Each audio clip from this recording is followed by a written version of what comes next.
Hello mga kabolero, and this is the second part of the quantitative research statistical analysis process.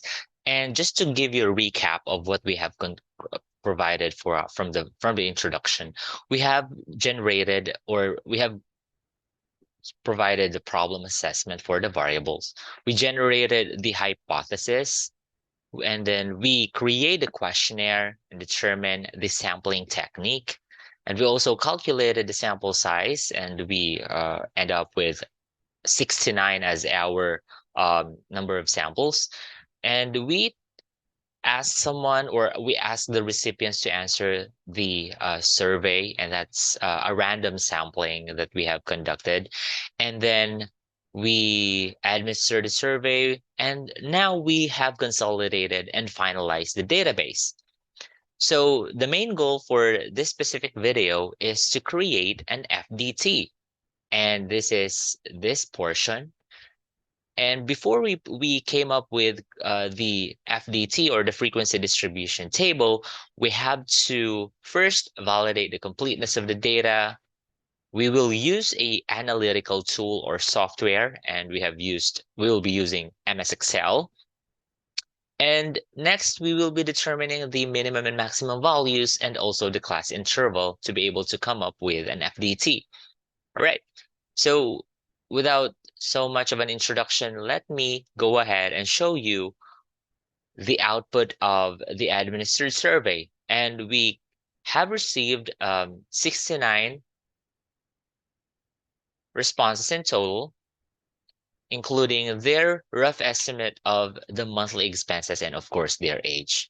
So we are not going to name the company that we have selected for this specific venture or in this activity. But what we need to do right now is to make sure that the 69 ages does have 69 monthly expenses, just to make sure that we have a total of or a complete data set. And it looks like we have a count of 69 for the monthly expenses, and we also have a count of 69 on the age.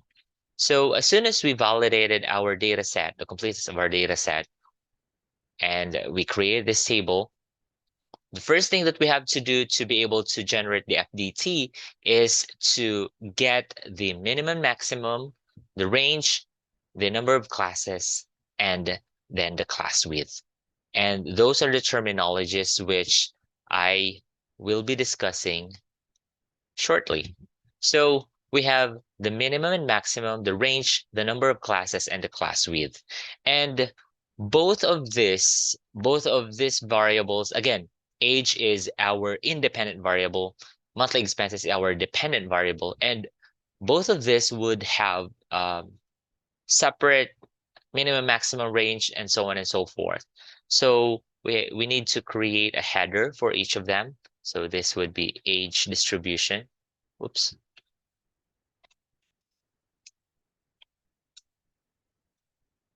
And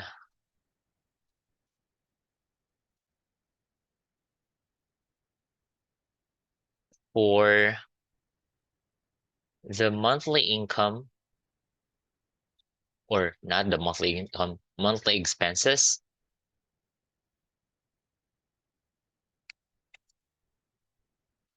All right.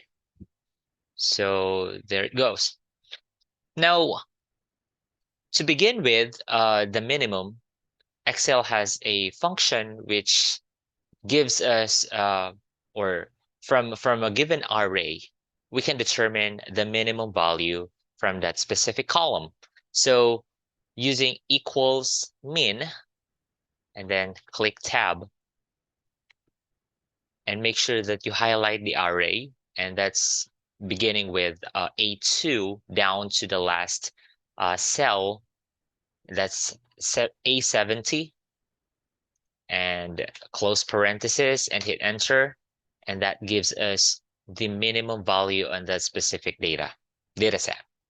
The maximum is pretty much simple. Max, doing the same thing, gives us the maximum number on this data set, right? And the range in this example is just the difference between the maximum and the minimum, right?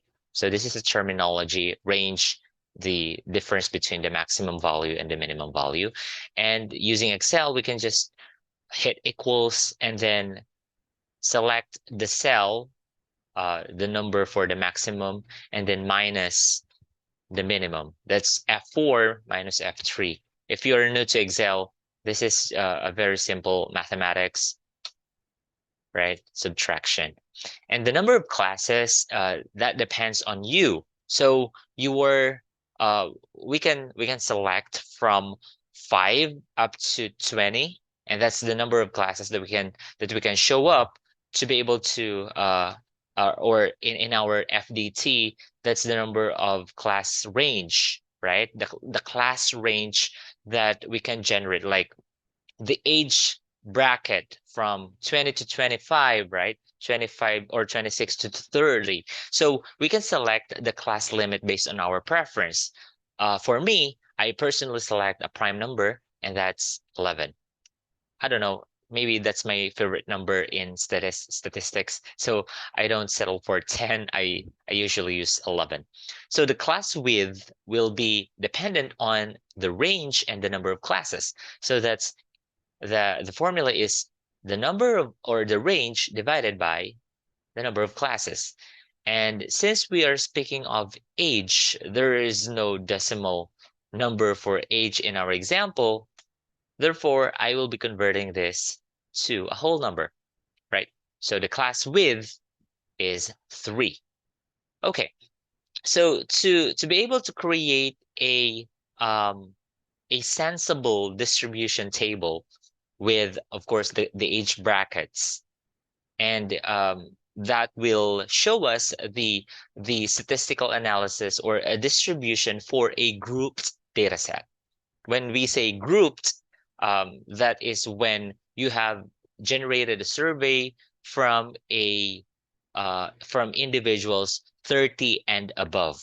If the data set is composed of less than or 30 below, therefore that is an ungrouped data set, and you can just use all of the 30 30 responses without grouping them or creating a class boundary or class width. Okay. Now, the next step here is to create the class limits. And the class limits is the boundary from the minimum value to the next using the class width, or with the use of class width. So our first, we will not enter any data here as of the moment. We'll be using this spare row or spare columns, the 2 spare columns here, to be able to create the lower or to indicate the lower boundary and the highest boundary, or the maximum, the minimum and the maximum. So the minimum for now is 20, right? So using the class width, we will be showing you that the class width in this example is plus 3. So 20 plus 3 is equal to 20 plus 3. That's the next. And we will be ending to, this is 10 and this is 11. Okay? And maybe you are now understanding why we are creating this and what's the purpose of the class width in making this class limit or class boundary table. So since we have 23 here, the maximum value here is 22, right? So since we have 22 right here, we can just create a formula plus 3. And there you have it. So we now have the minimum value up to the maximum value, and there's no problem with having the last part as exceeding the maximum value of 50. That's still okay. So our class limit, we can use a concatenation formula in Excel. We can use concat,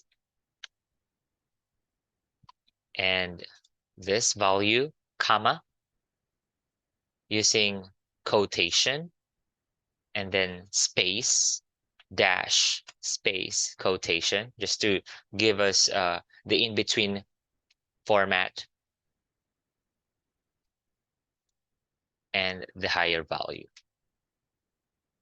So this is my end goal here in this class limit function. We can just drag this down and it will automatically show up the class boundaries. And this is what we also call the class boundary. And our next goal to create an FDT is the class bin. And what is the class bin? And basically class bin is the upper limit. Okay? So what we need to do is just to populate the class bin. We follow the same format. And we can just copy what's on our column D. And that's the upper limit. And as we have this, we have completed this table, we can now generate our FDT using the data analysis tool in Excel. But before we dive into that, we can hide this. This is a technique that I wanted to share to everyone. This looks like nothing, right? But they are hidden using the white text. So this class bin is very much important if we are going to use the data analysis tool in Excel. But if this is your first time using Excel, and if you go to data and you cannot find data analysis section here on the right-hand corner, go to File, go to Options, and then go to Add-ins and make sure that the analysis tool pack is added as an active application in the add-ins. If not, better check on the inactive application add-ins and then you click OK, go and then OK. Right now, for example, I wanted to add analysis tool pack VBA. I go to right here, select this one, OK, and the VBA, and that's another application or tool pack in Microsoft Excel. But the data analysis is still right here. Okay. Now, I click on the data analysis, and what I'm going to create or to select as the analysis tool is the histogram. And as soon as I click OK, it asks me for the input range. And our input range will be first our age, right? Because that's the first one that we have generated, the class bin. Now, the input range, there's two conditions here. You wanted to include the labels or you don't want to include the labels. What does that mean? So if I check this label and I click input range, what I need to do is to select from the header, from the label age down to the last item, right? But if I uncheck this label, what I need to do is ignore the first row, or the first cell, which is the label, and I'll just select the numbers, basically the numbers, and down to the last element of that specific column, okay? But for me, I prefer adding the labels because usually it creates a chart containing the header. Okay, so that's for the input range. The bin range is the class bin. So clicking, be consistent. If you select labels, also add the labels. And then the output range, I'll select this output range, and I don't want to create new worksheet nor a new workbook. So I'll select this column for the generation of the data table. And then I wanted a chart output. Okay. And as soon as I hit OK, boom, it generated the frequency like the class bin, the frequency, and I'll just delete this portion because it doesn't have anything, right? I'll delete and then move up. Okay, so this is the histogram of the age, and I'll change the file name or the title of the header as age distribution. Okay.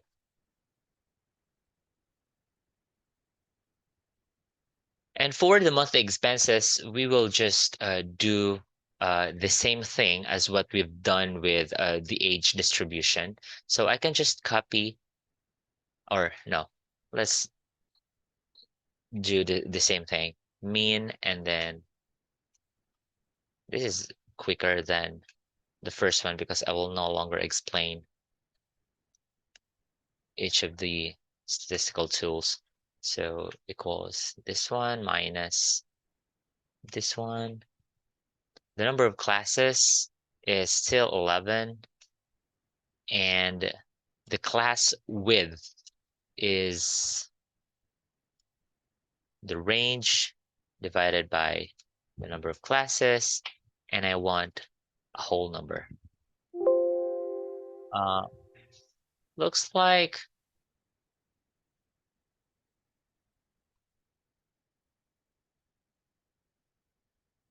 okay.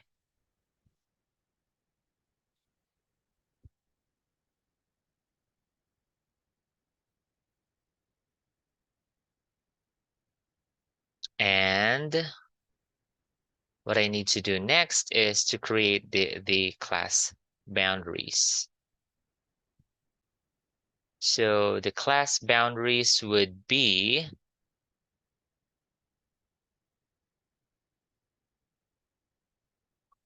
the lowest limit would be 10,000, right?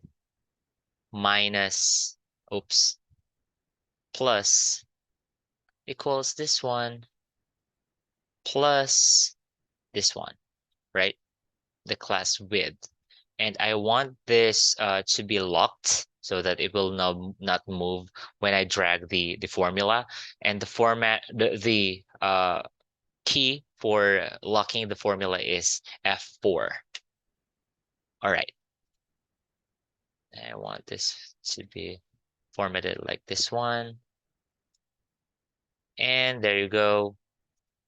So this one would be 13,635.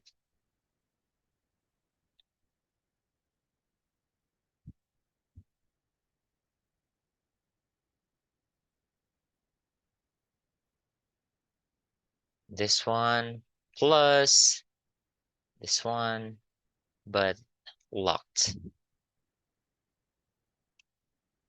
Okay.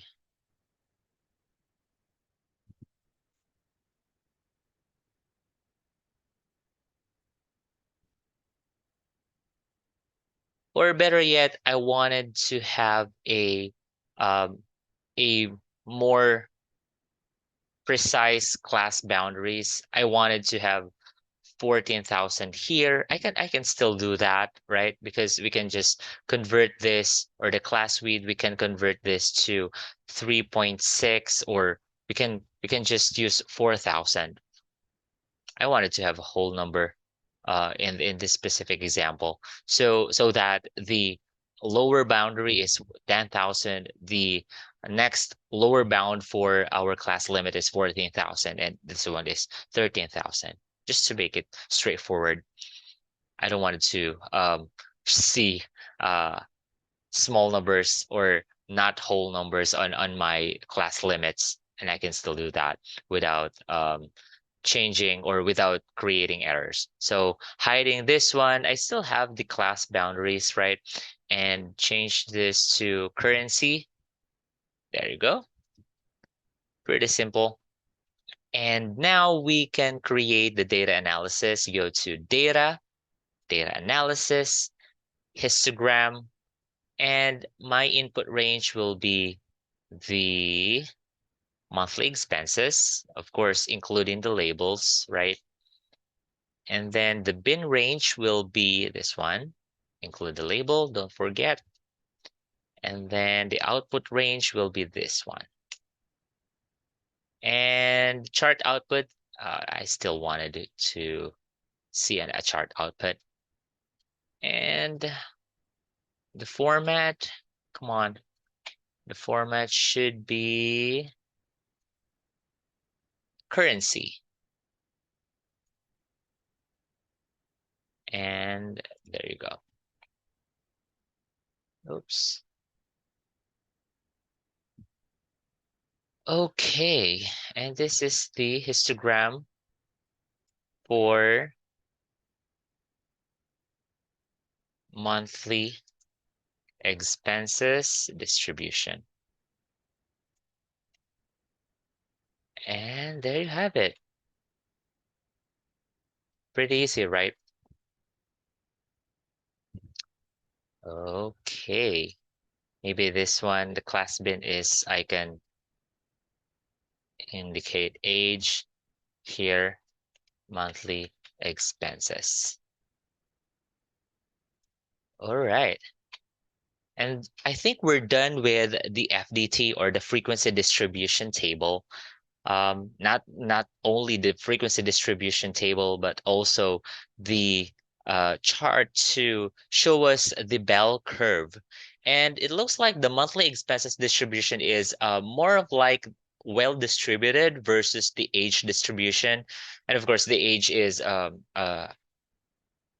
more dynamic um, variable that we can get, 22 or so. Let's see, the highest value for the age is, or the most number of respondents with the same age is 31. And that's 14 responses in total. And the highest expenses is on 29,000 with 18. Okay, so we can't comprehend, or we can't deduce anything on this, but we can determine the maximum frequency values from our class bins, right? And later on for our next video, we will be creating a descriptive statistics based off the data, and of course, using the information for our age and monthly expenses, we can generate the measurement of central tendencies, and we can explain, or we can create a analysis on what the distribution talks about in terms of the central tendencies, such as the mean, the median, and the mode. All right.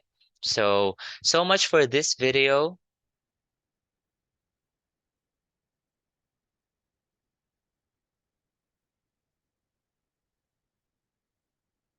And this is the end of the presentation. Thank you.